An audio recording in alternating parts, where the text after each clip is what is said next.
Permasalahan polusi dan emisi karbon merupakan isu lingkungan yang hangat dibicarakan. Emisi karbon dapat meningkatkan suhu bumi, krisis ekonomi, kesehatan, hingga ketahanan pangan. Permasalahan ini akan menjadi ancaman jangka panjang bagi keberlangsungan ekosistem bumi dan kehidupan manusia. Oleh karena itu, pemerintah Indonesia berambisi untuk mengurangi emisi karbon dengan meluncurkan bursa karbon. Lantas, bagaimana kontribusi ITS guna mendukung net zero emission di Indonesia, serta bagaimana pendapat para ahli di ITS mengenai upaya tersebut?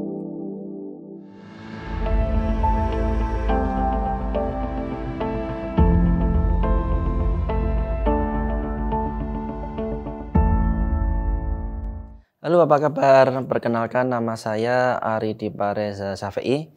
Saat ini adalah Kepala Departemen Teknik Lingkungan di Institut Teknologi 10 November. Bursa karbon adalah sebuah sistem atau platform yang memungkinkan entiti ataupun perusahaan untuk melakukan jual beli karbon.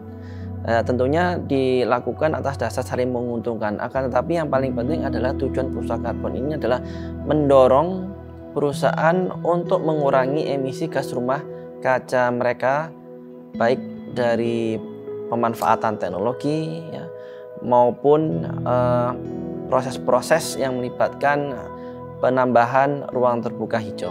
Kredit karbon adalah sertifikat izin yang diberikan pada suatu perusahaan untuk mendapatkan hak menghasilkan emisi karbon dalam proses industrinya.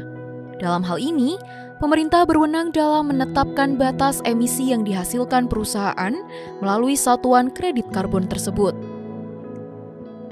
Jadi sejarahnya cukup panjang ya, kita semua paham bahwa dimulai dari protokol Kyoto yang menegaskan komitmen negara-negara untuk mengurangi emisi gas rumah kaca guna mencegah kenaikan suhu yang semakin parah.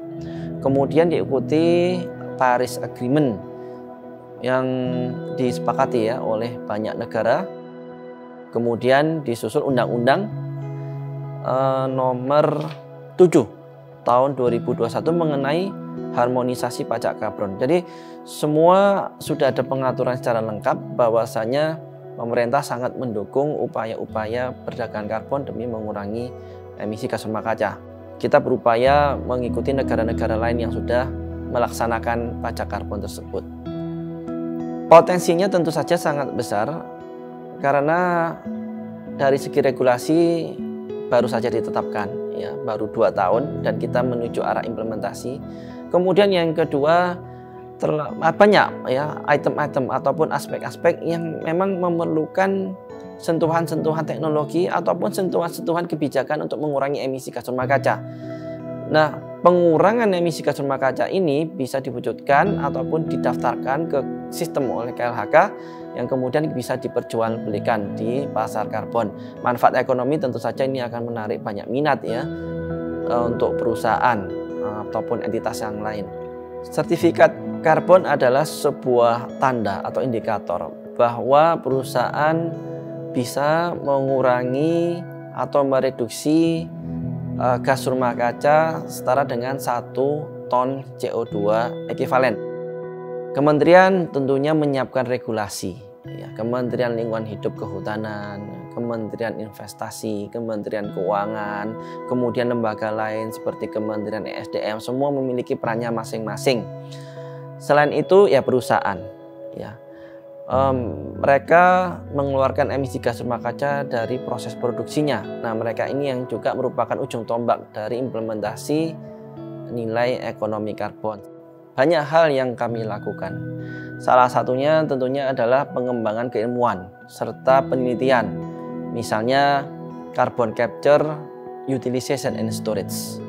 Beberapa penelitian kami sudah melakukan hal seperti itu, misalnya penggunaan biochar. Selain itu yang kedua adalah konsultasi, pendampingan.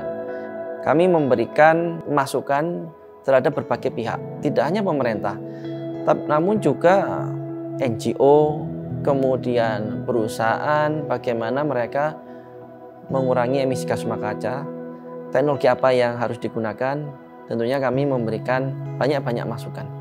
Kemudian capacity building.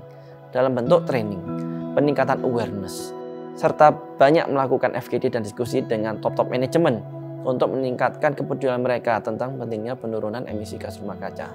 Selain itu pun di dalam kampus sendiri kita memiliki program Eko Kampus, ya, program efisiensi energi. Jadi selain kami memberikan banyak masukan, ya, tapi kami juga di dalam internal kampus pun juga melaksanakan, ya, beberapa program demi menurunkan emisi gas rumah kaca. Mari kita senantiasa menjaga lingkungan dan bijak dalam beraktivitas. Setiap tindakan kecil memiliki dampak untuk meminimalisir perubahan iklim guna menjadikan bumi sebagai rumah yang aman dan nyaman untuk diri kita dan generasi masa depan yang berkelanjutan. Demi untuk kita mempertahankan suhu yang seperti ini, untuk mempertahankan artinya adalah agar suhu tidak sampai melebihi 1,5 derajat Celcius sampai 2050. Maka perlu upaya yang sangat besar, yang mana memerlukan dukungan dari kita semua. Untuk itu saya mengajak, yuk kita sama-sama yang pertama meningkatkan kesadaran diri dulu, meningkatkan pengetahuan mengenai perubahan iklim itu apa. Yang kedua, pelajari langkah-langkah apa yang kita bisa lakukan untuk mengurangi emisi gas rumah kaca yang bisa kita lakukan dalam sehari-seharian kita. Mari kita jaga lingkungan demi masa depan Indonesia yang indah.